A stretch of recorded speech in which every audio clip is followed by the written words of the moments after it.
Queridos hermanos, iniciamos la lección divina de este día, martes 19 de abril, martes de la octava de Pascua. Por la señal de la Santa Cruz de nuestros enemigos, líbranos, Señor Dios nuestro, en el nombre del Padre, y del Hijo, y del Espíritu Santo. Amén. Señor mío y Dios mío, creo firmemente que estás aquí, que me ves, que me oyes. Te adoro con profunda reverencia, te pido perdón de mis pecados y gracia para hacer con fruto este tiempo de lección divina. Madre mía Inmaculada, San José, mi Padre y Señor, Ángel de mi guarda, interceded por mí. En la primera lectura de este martes, el octava de Pascua, leemos o continuamos la lectura del libro de los Hechos de los Apóstoles, capítulo 2, versículos 36 al 41. El día de Pentecostés dijo Pedro a los judíos: sepa todo Israel con absoluta certeza que Dios ha constituido Señor y Mesías al mismo Jesús, a quien ustedes han crucificado. Estas palabras les llegaron al corazón y preguntaron a Pedro y a los demás apóstoles: ¿qué tenemos que hacer, hermanos? Pedro les contestó: arrepiéntanse y bautícense en el nombre de Jesucristo para el perdón de sus pecados, y recibirán el Espíritu Santo, porque las promesas de Dios valen para ustedes y para sus hijos, y también para todos los paganos que el Señor Dios nuestro quiera llamar, aunque estén lejos. Con estas y otras muchas razones los instaba y exhortaba diciéndoles: pónganse a salvo de este mundo corrompido. Los que aceptaron sus palabras se bautizaron, y aquel día se les agregaron unas 3,000 personas. Palabra de Dios. Al continuar la lectura de ese discurso de Pedro el día de Pentecostés, vemos el punto culminante de este discurso. Sepa todo Israel con absoluta certeza. Esto es lo que tenemos que saber con absoluta certeza, que Dios ha constituido Señor y Mesías al mismo Jesús que ustedes crucificaron. Este es el centro de la proclamación del Evangelio, de la proclamación de nuestra fe, que Jesucristo es el Señor. ¿Qué significa? Que es Dios. Dios hecho hombre. Y Mesías, que significa la palabra Mesías, el Salvador, que no existe otra salvación, sino es la salvación que nos da Jesucristo, a pesar de que Él es aquel a cual ustedes han crucificado. El escándalo de nuestra fe. ¿Cómo puede este hombre decir que aquel que ha sido crucificado, aquel que murió en la cruz, es el que Dios ha constituido con toda certeza, además, Señor y Mesías? Es decir, que Él es el que estábamos esperando. Él es. Bueno, esto lo puede decir Pedro por una sencilla razón, porque ha visto a Jesucristo crucificado, lo ha visto resucitado y ha recibido el Espíritu Santo. Quien pasa por este proceso efectivamente va a recibir esa certeza de fe. Estas palabras por eso les llegaron al corazón y le preguntan a Pedro: ¿qué tenemos que hacer? Bueno, lo que ustedes tienen que hacer es bastante sencillo. Fíjate que el camino de la salvación no es un camino complicadísimo. No es un camino hecho de, bueno, desde ahora en adelante ustedes van a caminar descalzos toda su vida y van a no sé qué, y van a no sé cuánto, y van a subirse a la montaña y a bajarse 20 veces al día. Arrepiéntanse y bautícense en el nombre de Jesucristo. Arrepiéntanse y bautícense. Primero, el arrepentimiento. ¿Qué pide Dios en primer lugar de nosotros? Arrepentirnos. Arrepentirnos. Por eso es tan importante liberarnos de la justificación. Perdón, yo sé que soy insistente en este tema, pero es una lucha permanente. Es una lucha permanente porque lamentablemente la obscuridad de la conciencia en muchas personas es tan grande, y no logran ver. Aquel que no logra ver, ¿cómo se va a arrepentir? ¿Cómo se va a arrepentir? No logra arrepentirse. No logra arrepentirse de sus pecados. Entonces es tremendo, es terrible. Hay que tenerlo claro, ¿no? Hermanos, arrepiéntanse. Paso siguiente, bautícense en el nombre de Jesucristo para el perdón de sus pecados. Para que les sean perdonados los pecados, hay una acción concreta que se tiene que realizar, que es el bautizo. En el caso de aquel que ya es bautizado, ¿cuál es la acción concreta que debe realizar? El sacramento de la confesión. El sacramento de la confesión está unido al sacramento del bautizo. Por eso es que ninguna persona que no se ha bautizado puede recibir el sacramento de la confesión. Y por eso es que una persona que no se ha bautizado no tiene al momento de recibir el bautizo que confesarse. No basta con el bautizo, como lo dice Pedro. Este es el que va a borrarle los pecados, con la premisa de que ha habido ese arrepentimiento, que yo me he arrepentido de mis pecados. Si no me he arrepentido de mis pecados, no, pues inútilmente voy a pretender que haya el perdón. El bautizo, no cualquier bautizo. El bautizo en el nombre de Jesús. ¿Qué significa en el nombre de Jesús? Siguiendo la forma de bautizo que ha estipulado el Señor. ¿Cuál es esa?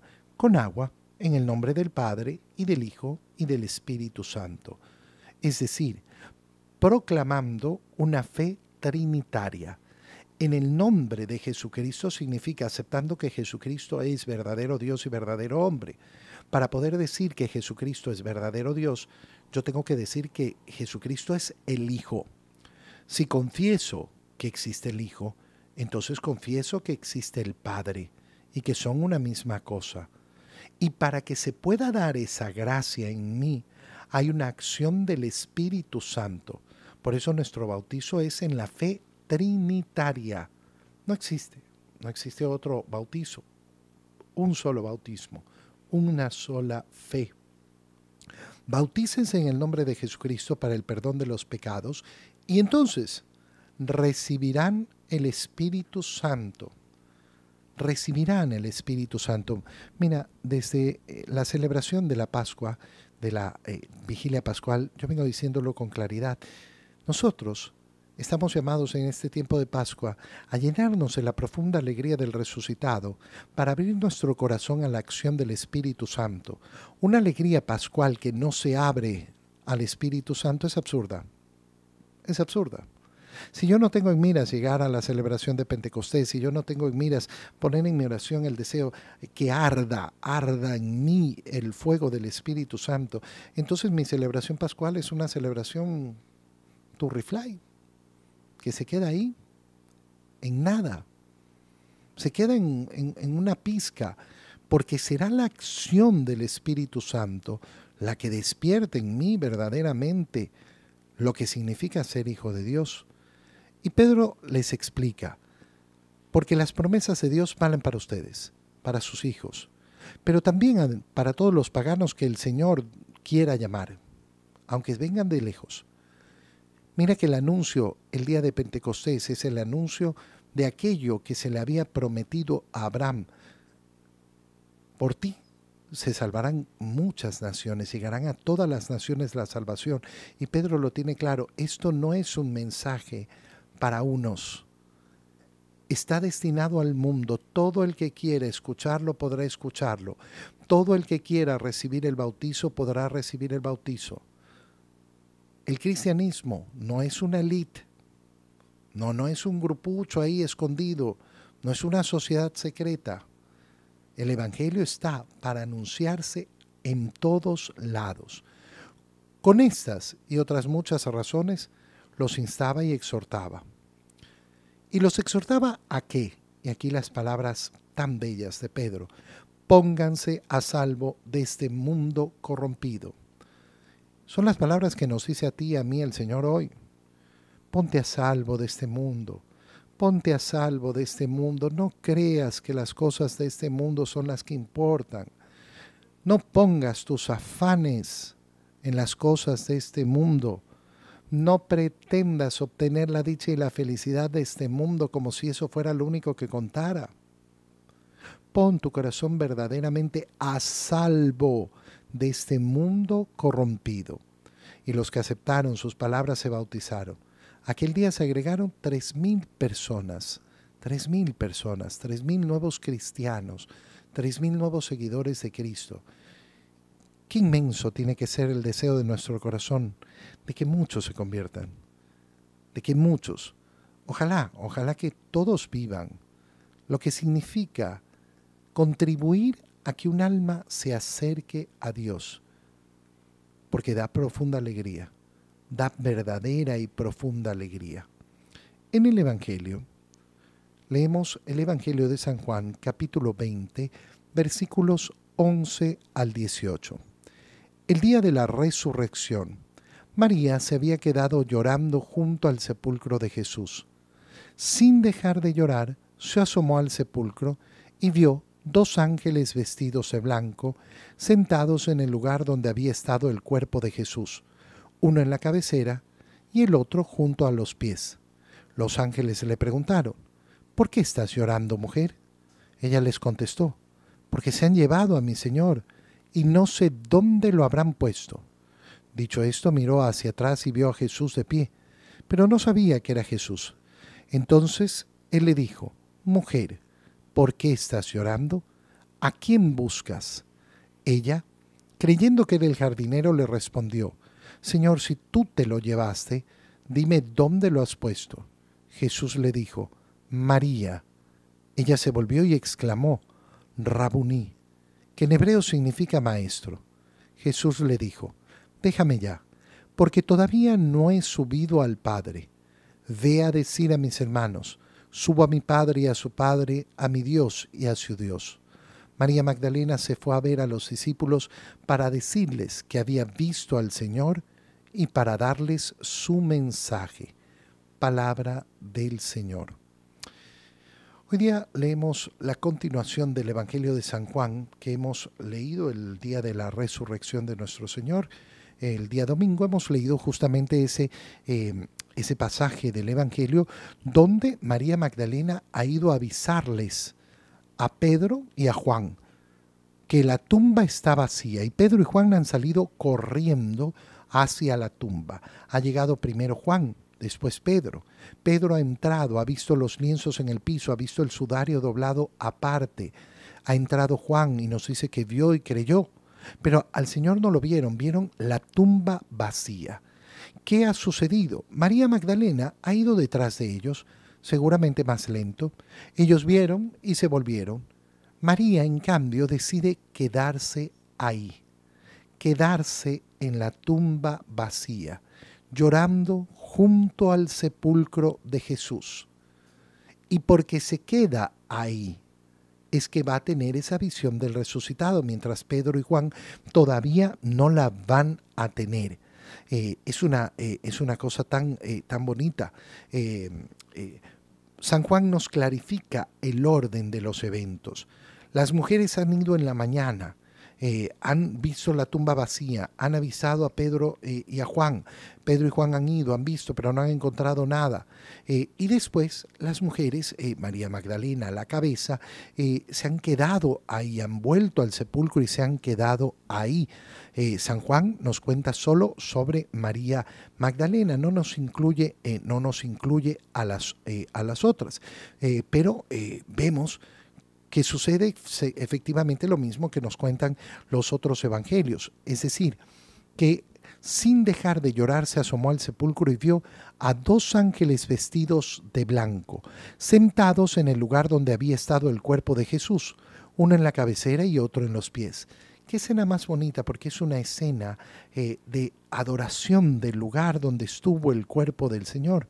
Ahí están estos ángeles custodiando este lugar, que es un lugar sagrado, a pesar de que el cuerpo de Jesús ya no está ahí, pero sigue siendo un lugar sagrado, el lugar donde se ha producido la resurrección. Por eso qué bonito es tener la oportunidad de ir a Tierra Santa y visitar ese santo sepulcro. que es el lugar donde estuvo depositado el cuerpo del Señor, pero es el lugar donde ese cuerpo resucitó, que es el lugar donde estuvieron esos ángeles custodiando, donde efectivamente será ese lugar sagrado. Los ángeles, al verla llorar, le preguntan: ¿por qué estás llorando, mujer? ¿Por qué estás llorando? Para los ángeles es incomprensible. ¿Por qué lloras? ¿Por qué lloras? Solo llora aquel que no ha entendido la alegría, aquel que no ha comprendido la dicha de la gracia de Dios, aquel que no ha abierto los ojos a la grandeza y a la inmensidad. ¿Por qué lloras? Qué importante es tener motivos para llorar y no llorar por cualquier cosa. El Señor ha llorado, sí, claro, lo hemos visto llorando frente a la tumba de su amigo Lázaro. Pero el Señor sabe muy bien que no se trata simplemente de un llanto porque sí. No, no, hay una razón para ese llanto. Pero en este momento no hay razón para el llanto. Está llorando María Magdalena, ¿por qué? Porque no ha abierto todavía sus ojos a la realidad, que aquel que estaba muerto no está muerto, que no está muerto, que la muerte ya no reinará en él. Todavía no lo descubre. Qué bonito darnos cuenta, porque esto se une a esa estación del Vía Crucis, donde hemos contemplado a Jesús consolando a las mujeres de Jerusalén. Dejen de llorar por mí, lloren más bien por sus hijos. El Señor está adelantándose en ese momento a su resurrección. No lloren por mí. A mí no me vence nadie. María Magdalena responde: porque se han llevado a mi Señor y no sé dónde lo habrán puesto. Fíjate que la respuesta de María Magdalena es preciosa. ¿Por qué? Porque ¿qué está diciendo? Yo busco a Jesús, busco a mi Señor, busco a Jesús y no sé dónde está. Qué bella, porque esta es la actitud de aquel que verdaderamente quiere encontrar al Señor.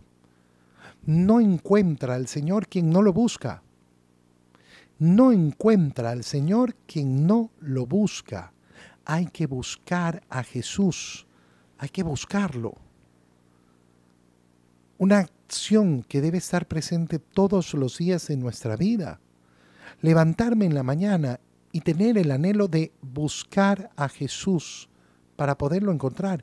Y porque el corazón de María Magdalena busca a Jesús, se produce entonces el encuentro con Jesús. Dicho esto, miró hacia atrás y vio a Jesús de pie, pero no sabía que era Jesús. ¿Por qué no sabe que es Jesús? Esto lo vamos a ver en varias ocasiones.